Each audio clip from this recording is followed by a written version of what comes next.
El mundo estaba dividido entre la esperanza de una paz duradera y la creciente tensión de la Guerra Fría. La Segunda Guerra Mundial había terminado, pero Estados Unidos y la Unión Soviética ya se preparaban para el próximo conflicto. En este contexto, el gobierno estadounidense lanzó la Operación High Jump, una de las misiones militares más grandes jamás realizadas en la Antártida. Liderada por el almirante Richard Evelyn Byrd, la expedición movilizó 13 barcos de guerra, submarinos, un portaaviones y más de 4.700 soldados. Los primeros barcos de la flota partieron desde Norfolk, Virginia, en dirección al Polo Sur. La expedición se dividió en grupos para cubrir diferentes regiones del continente, utilizando aviones de reconocimiento para trazar un mapa detallado del territorio. Los objetivos oficiales eran probar equipos militares en condiciones extremas, entrenar tropas para futuras operaciones en climas árticos, establecer una base de investigación permanente en la Antártida. Sin embargo, los hechos no coincidían con esta explicación. ¿Por qué enviar una flota militar tan poderosa a un continente deshabitado? ¿Por qué incluir un portaaviones y submarinos nucleares en una supuesta misión de exploración? ¿Y por qué, 6 meses antes de lo previsto, la expedición fue cancelada abruptamente? Los rumores comenzaron de inmediato.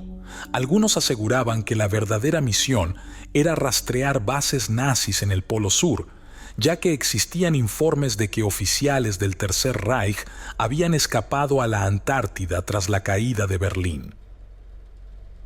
Otros afirmaban que la Marina estaba investigando anomalías electromagnéticas detectadas en la región desde finales de la guerra. Brújulas fallaban, las radios sufrían interferencias, se reportaban luces extrañas en el cielo. Pero había una teoría aún más perturbadora. Estados Unidos había encontrado algo en el hielo, algo que no debía ser perturbado. El 9 de enero de 1947, uno de los aviones de la misión, el George I, se estrelló en circunstancias misteriosas. Oficialmente, se dijo que fue una tormenta repentina, pero las transmisiones de radio captadas antes del impacto nunca fueron divulgadas. Los días siguientes, algunos tripulantes aseguraron haber visto extrañas luces en el cielo, moviéndose de forma errática a velocidades imposibles para la tecnología de la época. Los instrumentos fallaban. Había zonas donde el hielo se derretía sin explicación. Y luego, el 19 de febrero de 1947, ocurrió lo impensable. El almirante Byrd fue escoltado fuera del campamento principal y desapareció por varias horas. Nadie sabe exactamente dónde estuvo, pero cuando regresó, estaba pálido, tembloroso y no volvió a hablar en días. Pocos días después, la expedición fue cancelada abruptamente. En un movimiento sin precedentes, las tropas fueron ordenadas a abandonar la Antártida sin explicaciones oficiales. Cuando Byrd regresó a Estados Unidos, fue interrogado durante horas en el Pentágono. Sus informes fueron clasificados de inmediato y cualquier mención a fenómenos aéreos o estructuras bajo el hielo fue eliminada. Aún así, en una entrevista antes de ser silenciado, Byrd pronunció una frase que desapareció de los medios poco después. Estados Unidos debe estar preparado para una amenaza que viene desde los polos. Estas aeronaves pueden moverse a velocidades inimaginables y operar con tecnologías que desafían nuestras leyes de la física. Desde ese día, nunca volvió a hablar públicamente sobre la operación High Jump. Pero Byrd sí escribió algo más. Años después, comenzó a circular un documento inquietante, el diario secreto de Richard Byrd. En él, el almirante describía algo más allá de lo humano, algo que no debía ser perturbado.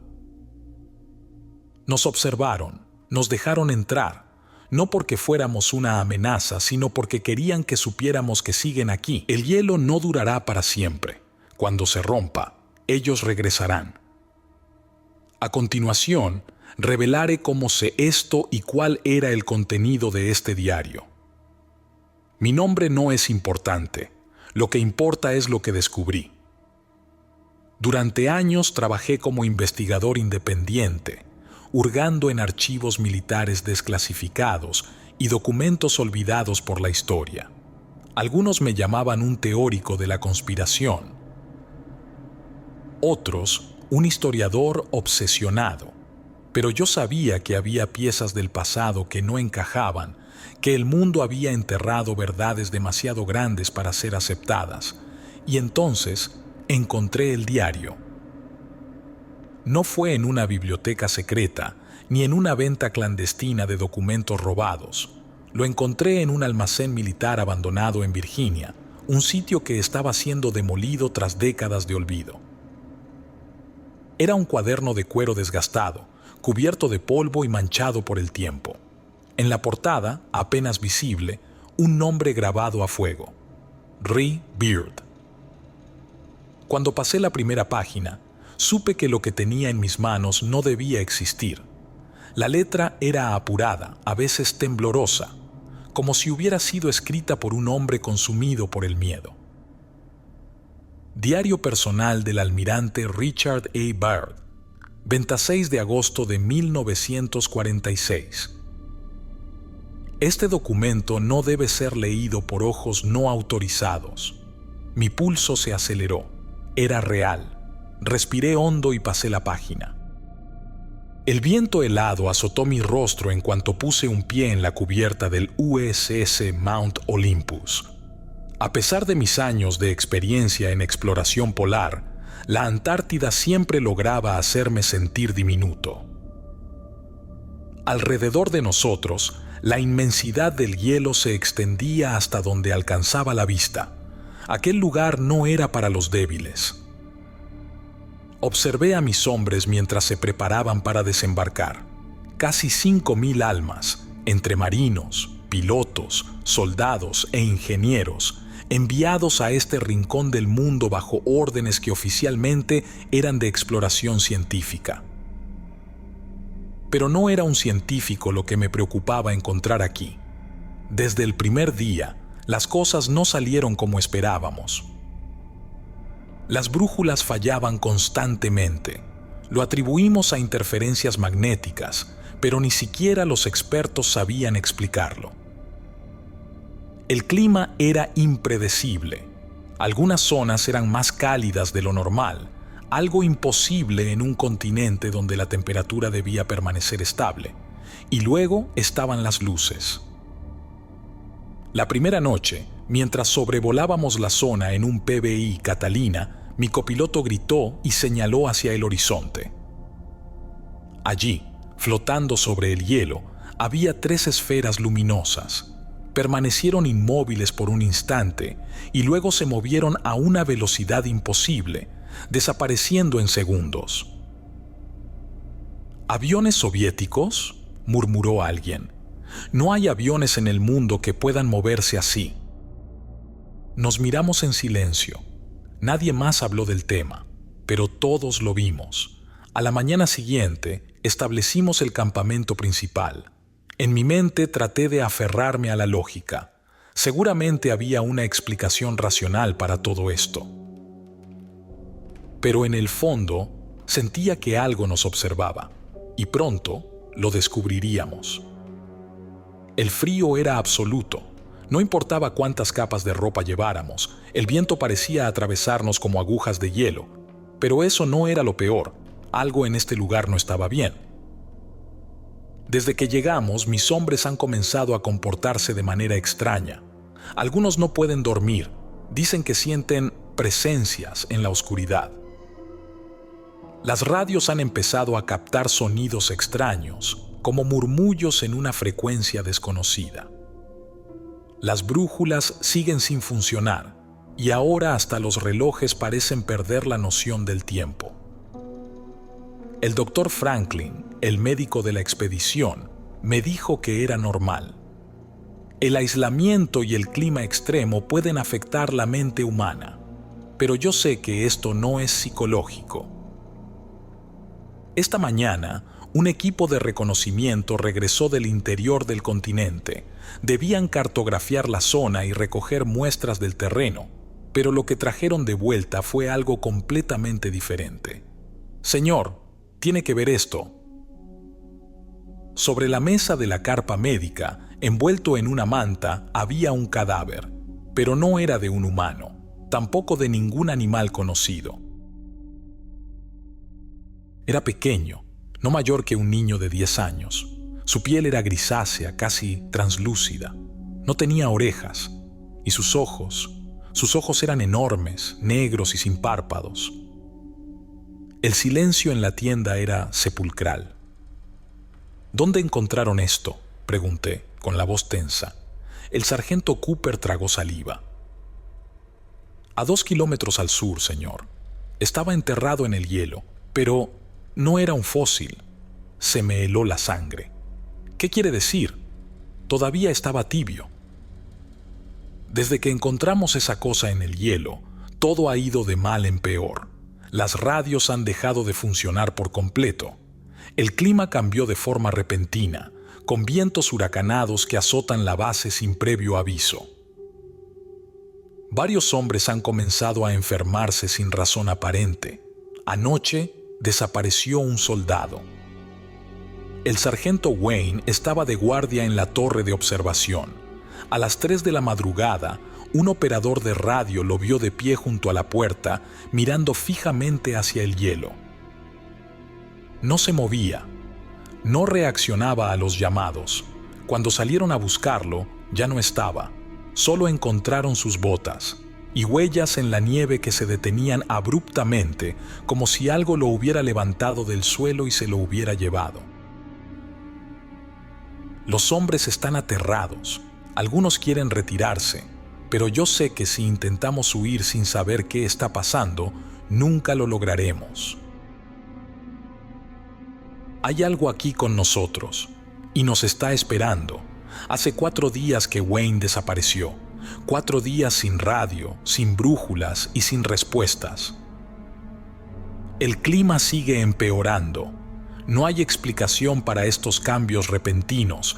Las tormentas aparecen y desaparecen como si alguien las controlara.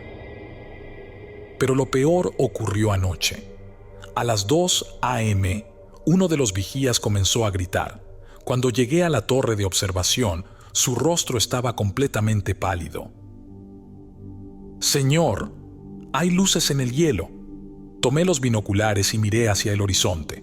A 3 kilómetros al sur, en medio de la vasta nada, algo brillaba bajo la nieve.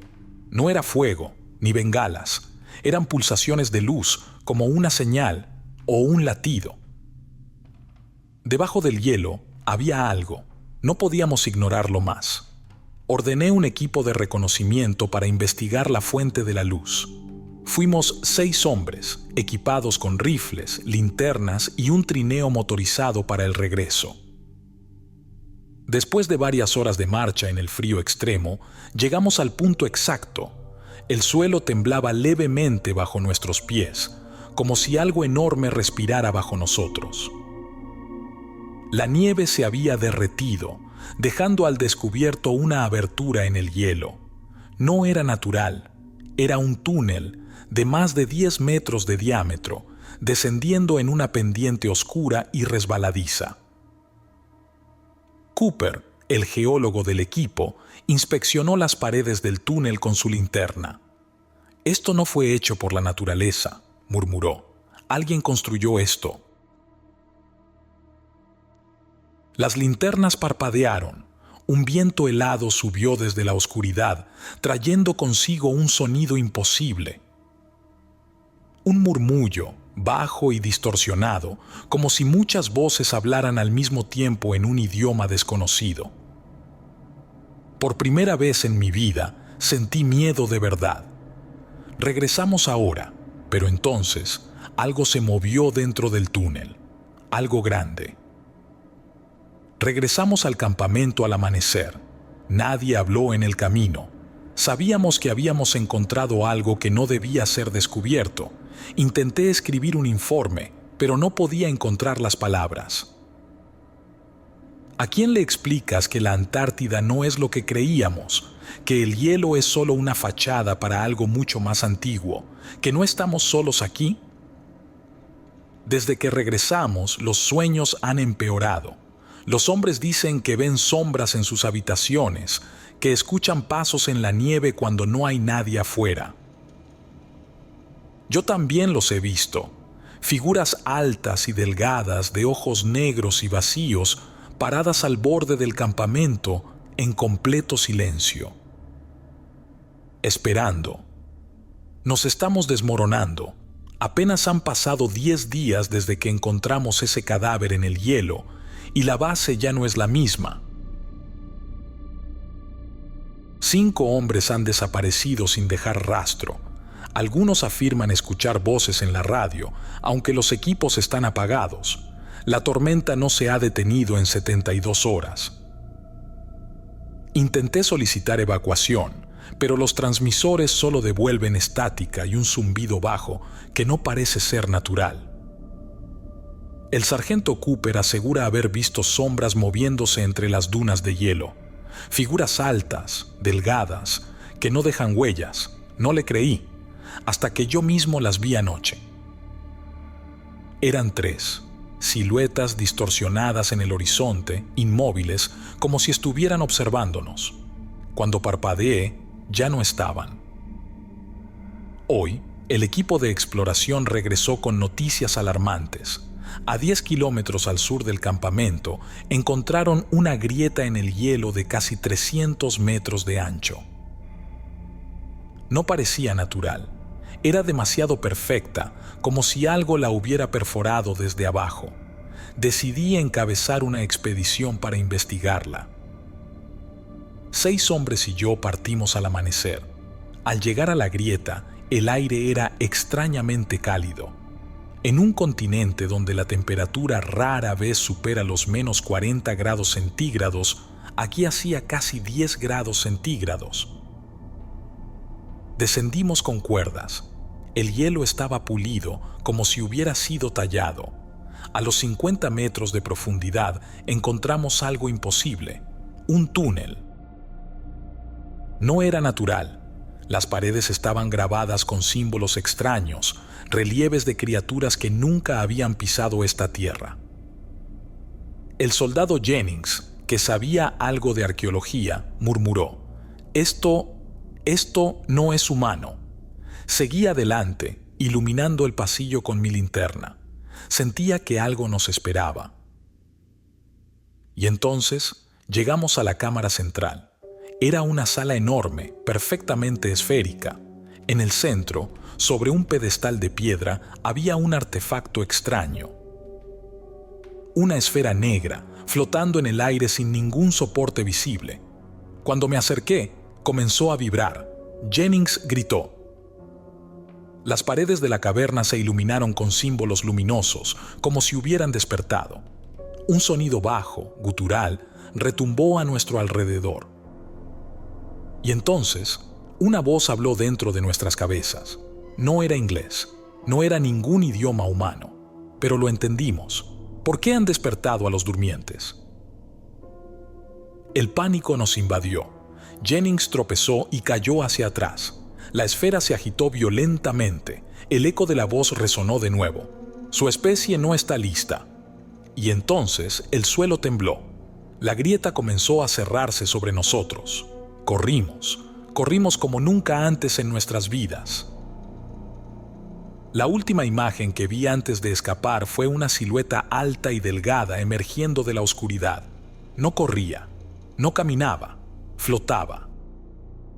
Estamos vivos, apenas. Perdimos a Jennings. El túnel colapsó sobre él. Pero lo peor no es eso. Lo peor es que, cuando miré atrás, antes de salir, vi la silueta observándonos. No nos persiguió, nos dejó escapar, no porque no pudiera atraparnos, sino porque no le importábamos. He cometido un error, y no sé si la humanidad podrá sobrevivir para corregirlo. No hemos hablado de lo que vimos en la grieta, no porque no queramos, sino porque no podemos. Cada vez que intento escribir un informe, cada vez que abro la boca para explicar lo que pasó allá abajo, algo en mi cabeza me lo impide. Es como si las palabras no fueran suficientes, como si lo que vimos fuera más allá de nuestra comprensión. Pero sé una cosa, no estamos solos en la Antártida. Hombres siguen desapareciendo. Ya no nos molestamos en buscar cuerpos. Sabemos que no los encontraremos. Lo que no entiendo es cómo ocurre. No hay señales de lucha, no hay rastros de sangre, no hay huellas en la nieve, solo silencio. Anoche, el soldado Harris estaba de guardia en la torre de observación. A las 3 de la madrugada, lo vimos quedarse inmóvil, mirando fijamente hacia el hielo. Era la misma historia de Wayne. Cuando uno de los operadores de radio salió a ver qué ocurría, Harris ya no estaba. Esta vez, sí encontramos algo. Sobre la nieve, donde antes estaba de pie, había un símbolo grabado.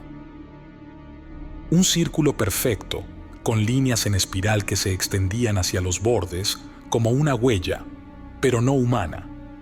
A primera hora de la mañana, recibí un mensaje del alto mando.